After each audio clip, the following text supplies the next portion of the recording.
for your discussion. We have a second presentation could work more efficiently. Thank you very much. Looking at the competence, the thing without which the just expert community has no right to carry out this activity.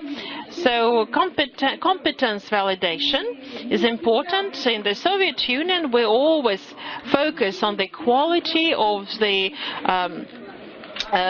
opinion, and he had to have the right of signature, and before that was achieved, he wouldn't be able to carry out his activities. So it's also an issue of great attention among the European criminalists, and it is very important to hear that about from the just the chairman of the general director of the National Institute of Criminology and Criminalistics, Jan de Kinder.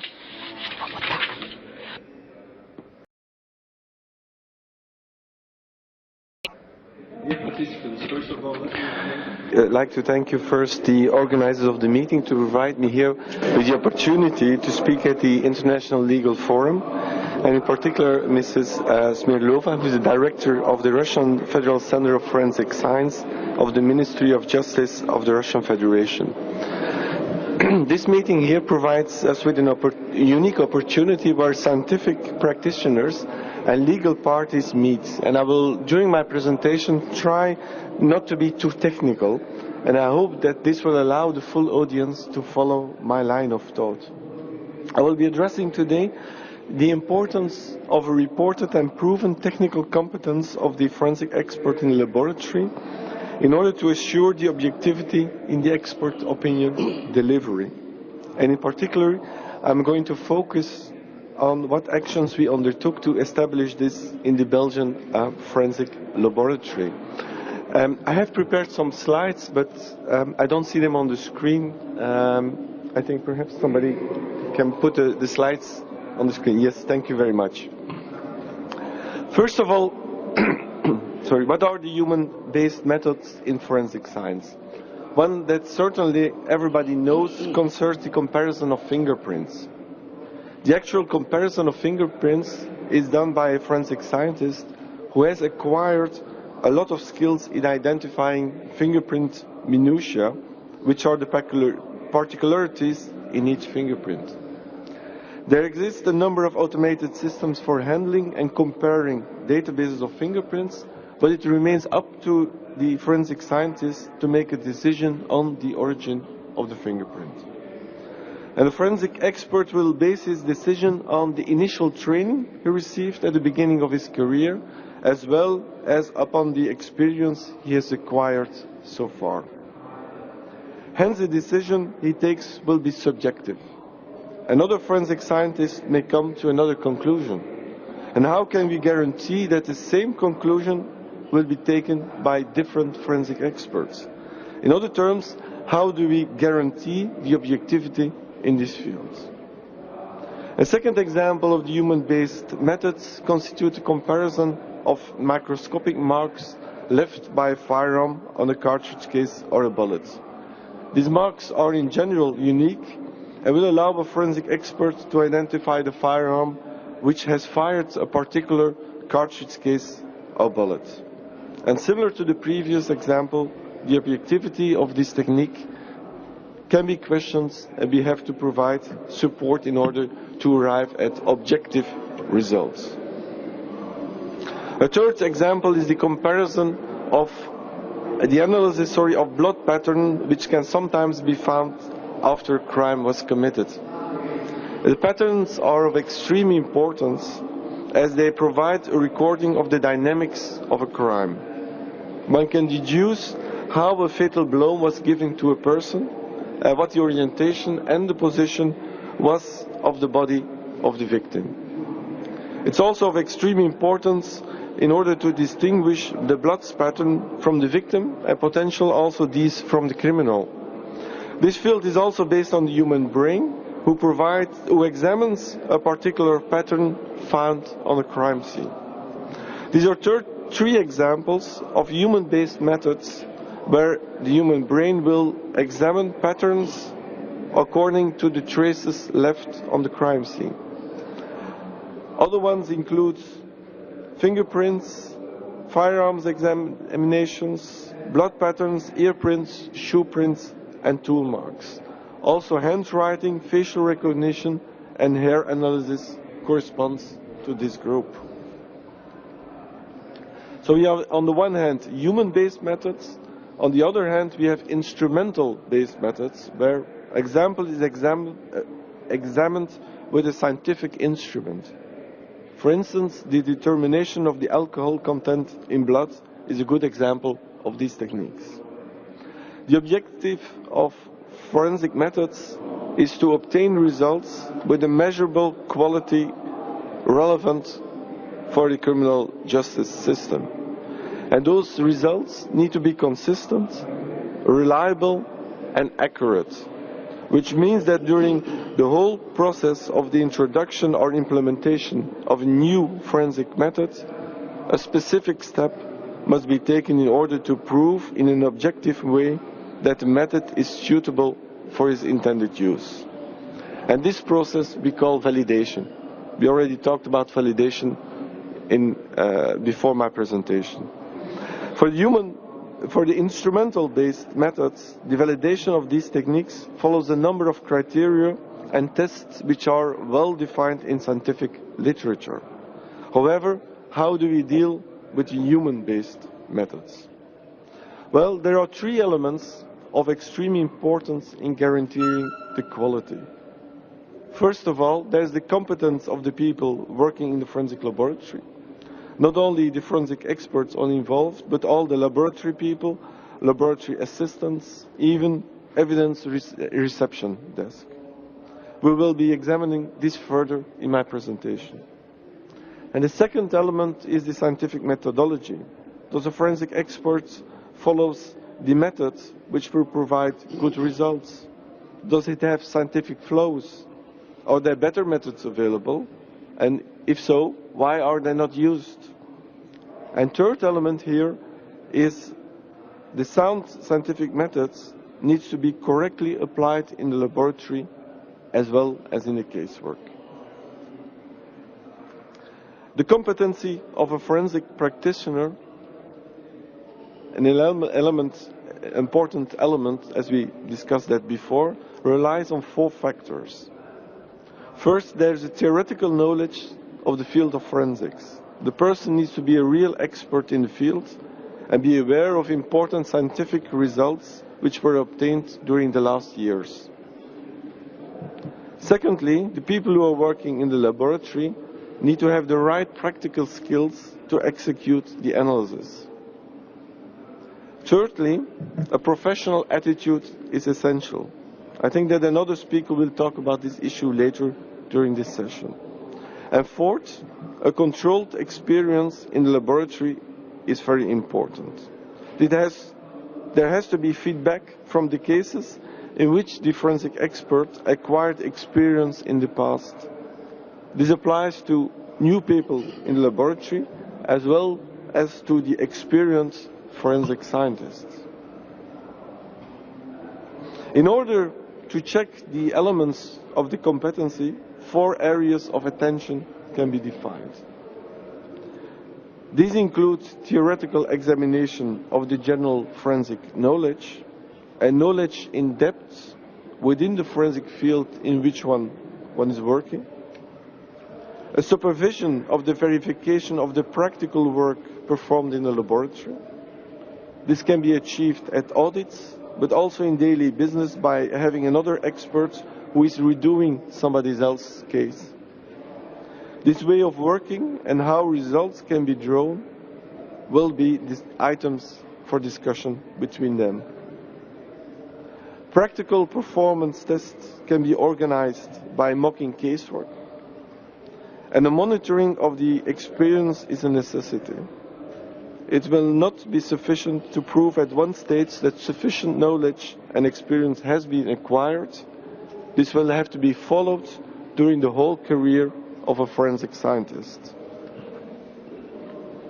So how did we achieve this in the Belgian Forensic Laboratory? Well, first of all, an evaluation has to be performed at the end of the training of a forensic expert. Are the objectives set forward for this method achieved? If so, the training will be ended and the method will be added to the competency matrix for that unit. If not, the person will have to redo his training. Secondly, a need for retraining can be determined on the basis of one of the following three observations.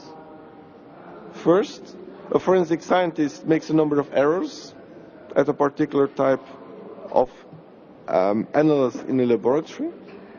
Second, the forensic scientist fails to perform a proficiency test correctly. What's a proficiency test? Well, it's a number of tests made available in order to check that your laboratory is performing correctly on mostly an international level. Third, if a particular method has not been performed during a particular time, a number of months, due to absence in the laboratory. An absence can be sick leave, maternity leave, for instance, or, for instance, other tasks given to that person due to a higher priority. And every 6 months, these elements will be evaluated for all the laboratory personnel. If the need for a renewed training occurs, the unit chief will propose certain training activities. So every collaborator will have to take care of his own personal development file. This file contains information regarding training and educations which have been attended by that person, internal, external seminars which have been followed, as well as international conferences attended. My laboratory invests heavily in training and in the participation of my staff in the different scientific meetings which occur mostly on a European level. All the reports will have to be reread by second experts, and in the case of human-based methods, their finding will be compared. And if both opinions deviate, a third expert will have to perform the casework again, and his voice will be determinative in the discussion. This stimulates heavily the discussion within the laboratory, which is also very good to acquire more experience in the field in which somebody is working. And last but not least, we will provide an online access to our digital library of journals so that all experts can keep their knowledge up to date. So we have examined a number of additional possibilities for which we have not yet opted for. We have used them already in one problematic case we had, but they could be elaborated further in the future. And that's, for instance, an audit, scientific audit of the laboratory can evaluate the current way of working and propose improvements for the scientific techniques used so far. It is possible to ask for a second opinion on a whole case, not just a rereading of the expert opinion, in another international laboratory. And third possibility, which is, I think, also available, it's also possible to send in a mock case and imitate a case which was prepared from the police authorities to see what are the results obtained so far. And I know that, for instance, in the Netherlands, this is a technique which they use to check the performance of the laboratory. So I think this gives an overview of how we implemented this in the Belgian Forensic Laboratory. For those who are further interested in this subject, there's a document available which is called Guidelines for the Single Laboratory Validation of Instrumental and Human-Based Methods in Forensic Science, which was established by the European Network of Forensic Science. If you are interested in it, I have a couple of copies here with me. If the copies are not available, please pass me your business card and I will take care that you will receive a copy of this document. I would like to thank you all for your attention, and I'm open. Спасибо, Ян Декиндер, большое. Вот было бы здорово, если бы на нашем... Thank you very much. It would be great if we had at this session our colleagues from the non-state expert organizations, and you would invite them to the European Communion of Forensic Scientists for them to undergo accreditation, and then they would be able to work in the market. No questions?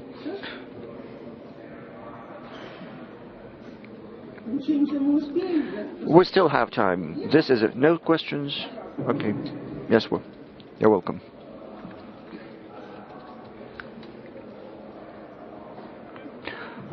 Good afternoon. Vitaly Ivanov, the independent expert. And I have a question to our Belgian guest. In Belgium, what is the driver for the expert community in increasing the knowledge of experts? Because in Russia, we are trying to do that through administrative measures. But how does this happen in Belgium? So to improve one's knowledge, what is the driver for the expert and for the expert community? The driving force or the judges or the prosecutor who feels that the quality of the expert opinion should be excellent. So they are driving, in fact, the demands for having a better quality of the expert opinion which are delivered. This has resulted in a number of legislative issues. One of them is the obligatory accreditation in a number of fields. The second element, which is currently under the way, is setting up of list of recognized experts, which will be including state experts and which will also be including independent experts. This is a process which is currently underway. And my personal belief is that it should somewhere be complementary, because within the state organizations we have quality standards, international quality standards which are available. For the independent ones, independent experts, there are systems of accreditation available which can be provided by organizations, I don't know whether they exist in Russia, which group together the independent experts, so that these organizations will also reassure that the quality of the independent expert is reassured. Спасибо.